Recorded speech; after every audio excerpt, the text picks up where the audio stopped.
All right, what if I told you there's a framework out there that could completely flip how you look at every single person in your life, including yourself? Welcome to The Explainer. Today, we're diving into a really fascinating philosophical framework by a thinker named Zhu Feng, who classifies all of humanity into 5 distinct tiers. It's an incredible deep dive into human nature, our hidden motivations, and the invisible structures of society. By the end of this, I promise you're going to have a totally new lens to view human behavior through. He kicks things off with this brilliant, almost deceptively simple observation. On the surface, right, we're all practically identical. We all eat, drink, and sleep. But the second we actually engage with someone, like the moment we sit down for a conversation or try to collaborate on a project, we quickly realize that our mindsets and our core motivations are just worlds apart. So to help us figure out our own spiritual coordinates, we are going to climb this framework step by step. We'll start with the true human divide, then look at instinct and desire, the tormented mortal, sages and saints, and finally, where do you stand? Okay, Section 1, the true human divide. What really separates us? Before we start climbing the ladder, we've got to bust a major myth. Most of us walk around assuming the main thing separating us is, well, money, a fancy job title, or social standing. That's the worldly view. But the source material argues that's a total illusion. Zhu Feng asserts that the true differentiator between people is actually their level of spirituality and wisdom. That internal landscape is what dictates which of the 5 categories you fall into. Moving right along to Section 2, Instinct and Desire, the base of the ladder. So, at the very bottom, the foundational tier, we have what the text calls ignorant people. Now, hold on.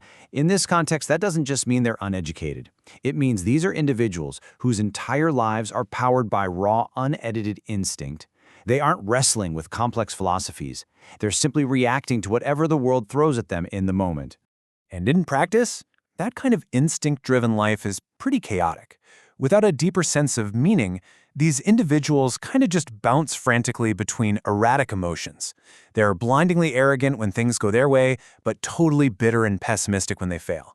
And while they're easily manipulated, they can actually be fiercely loyal, like give you the shirt off their back loyal to a friend. But they fundamentally lack any broader sense of faith or responsibility to society as a whole. All right, stepping one rung up the ladder, we shift from pure instinct to calculated want. Enter the worldly people. For this group, the primary driving force is pure desire. Their entire universe revolves around the relentless hustle for money, fame, status, and superficial beauty. And what's honestly kinda wild here is how dark and ruthless living purely for desire can get. A worldly person's focus is so incredibly narrow and selfish that they'd literally disown their closest family members if their own interests were threatened. Morals, laws, basic empathy, tossed right out the window. They might even repay your kindness with hostility if it gets them a step ahead. They absolutely thrive on gossip, they obsess over bizarre fringe theories, and they basically walk around with this permanent chip on their shoulder, convinced that society owes them something. So, we've covered instinct, and we've covered selfish desire. But what happens when we elevate beyond that? What happens when humans are driven by deep, messy emotions instead? Well, that brings us to a major pivot in the text. Which brings us to Section 3, the tormented mortal, caught in the middle. Right here in the middle tier, and this is the group the author highlights as the absolute most conflicted, we find mortals. Their entire existence is anchored by deep emotional ties. We're talking lives that completely revolve around family, friends, co-workers, and their nation. The framework actually breaks down a mortal's life ambitions into 3 strict steps. Step 1, the minimum standard. You just want enough food, healthy kids, and a peaceful home. Simple enough, right? But then step 2, the intermediate standard kicks in. Now you want wealth, renown. You want to bring glory to your ancestors, or maybe even have the capacity for revenge. And finally, step 3, the highest standard. You want to leave a massive historical legacy for your country or religion. Here's the real kicker, though. Despite having the highest ideals we've seen so far, mortals suffer the most out of anyone. They've got intellect, deep emotion, grand ambitions, but they are hopelessly tangled up in the messy, mundane world. It's exhausting. They are constantly battling societal biases and their own inner desires. And because their beliefs are often just a fragile, blind conformity to the people around them, they are perpetually plagued by inner conflicts, regrets, and the feeling that time is slipping away. Ultimately, a mortal is never, ever truly content. So if being immortal, which, let's be honest, describes a huge chunk of humanity, is so agonizing, we obviously have to ask the big question: how do we break free? How on earth do we escape this cycle of emotional torment and societal pressure? Let's find out in Section 4, Sages and Saints, the peak of awareness. To find the cure for that suffering, we have to look at the highest tiers of human existence. These aren't driven by instinct, desire, or messy emotions, but by reason and pure spirituality. At the fourth tier, we meet the sages. These are transcendent folks who have essentially swapped out raw, reactive emotion for cool, calm rationality. They use reason to navigate every single aspect of their lives. You can basically think of sages as the pillars of civilized society. They go after health, wealth, and freedom, but strictly on their own terms. They are totally liberated from the exhausting rat race of chasing fame and money. They display really noble conduct, communicate beautifully, and just live in awesome harmony with society and nature. But there is a catch. They're still limited by the constraints of time and space. They've mastered the physical world, sure, but they sit just one step away from ultimate spiritual truth. Which brings us to the absolute peak of the ladder. Here we have saints, or sometimes they're called celestials. These are incredibly wise individuals who live a purely spiritual life and have attained total enlightenment. They have completely cracked the code of existence.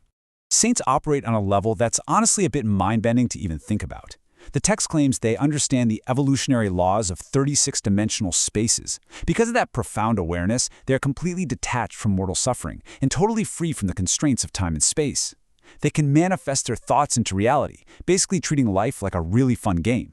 They actively avoid getting tangled up with worldly people and mortals, and instead they find endless joy in the simplest things, like drinking tea or literally singing with birds. To a saint, even death is just a beautiful transition. Which brings us to our final section. Section 5, Where Do You Stand? The Ultimate Test. All right, here's where it gets really interactive. Zhu Feng essentially holds up a mirror to you, the viewer, right now. He says your immediate visceral emotional reaction to this exact explainer reveals your true spiritual coordinates. Check this out. If hearing all this makes you angry and you literally want to punch the author, you're in the ignorant tier. If you feel jealous because you feel like your selfish facade was just exposed, you're worldly.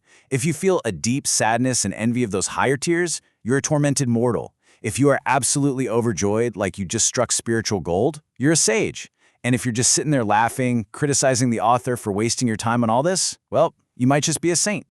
But look, regardless of where you just landed, the text encourages a real sense of gratitude. The author says that as long as you take a moment to calm your mind, you'll feel thankful, because the veil has been lifted. You finally understand your own state of existence, your true baseline, and exactly the direction you need to move in to develop yourself further. But the journey definitely doesn't end there. Xu Feng wraps things up by teasing a massive, deeply complex 18-grade system of human qualities you actually need to navigate to progress from where you are right now all the way to a saint. It's a lot to chew on, right? So I'll leave you with this. Now that you know exactly what category might be holding you back, what is going to be your very next step? Are you ready to climb? Think about that as you go about your day. Thanks for joining me on this explainer, and keep exploring.